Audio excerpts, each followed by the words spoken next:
नौकरबना से गांव के एक किनारे पर बसे रामपुर में रघु नाम का एक आदमी रहता था। रघु बचपन से ही मेहनती और ईमानदार था, लेकिन उसकी आर्थिक स्थिति अच्छी नहीं थी। रोजगार की तलाश में वह पास के शहर चला गया। वहां उसे सेठ हरिदास की दुकान पर काम करने का मौका मिला। सेठ हरिदास का कपड़े का कारोबार था। रघु को महीने के 100 रुपए और खाने पीने का खर्च दिया जाता था। रघु ने काम को अपनी जिम्मेदारी समझकर करना शुरू किया। वह सुबह से लेकर रात तक मेहनत करता और ग्राहकों को हमेशा सम्मान से पेश आता। धीरे धीरे रघु की ईमानदारी और लगन से सेठ हरिदास को भरोसा हो गया।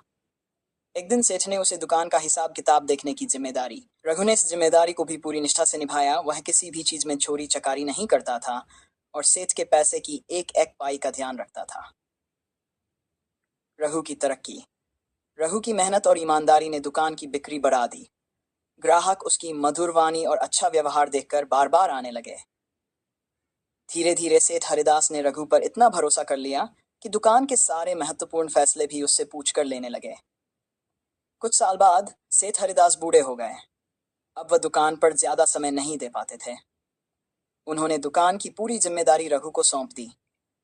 रघु ने दुकान को और अधिक तरक्की की राह पर ले जाने की ठानी। उसने व्यापार को आधुनिक तरीके से चलाना शुरू किया और दुकान की शाखाएं अन्य शहरों में भी खोल दी। सेठ हरिदास की अंतिम इच्छा। सेठ हरिदास को अपनी अंतिम घड़ियां नजदीक लगने लगीं। एक दिन उन्होंने रघु को अपने पास बुलाया और कहा, बेटा रघु, मैंने अपने जीवन में बहुत पैसा कमाया, लेकिन तुम्हारे जैसा ईमानदार और मेहनती आदमी नहीं देखा। मेरी कोई संतान नहीं है। मैं चाहता हूं कि तुम मेरे कारोबार को अपना मानकर संभालो।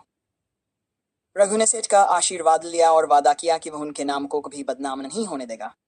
सेठ हरिदास ने अपनी वसीयत में अपनी सारी संपत्ति रघु के नाम कर दी और कुछ दिनों बाद उनका देहांत हुआ। सेठ रघु अब सेठ बन गया, लेकिन उसकी ईमानदारी और सरलता में कोई बदलाव नहीं आया। उसने अपने कर्मचारियों को हमेशा आदर और सम्मान दिया।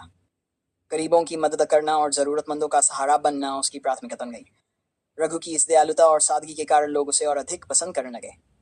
उसने अपने कर्मचारियों के लिए बेहतर सुविधाओं का प्रबंध किया और समाज सेवा के लिए कई स्कूल और अस्पताल भी बनवाए।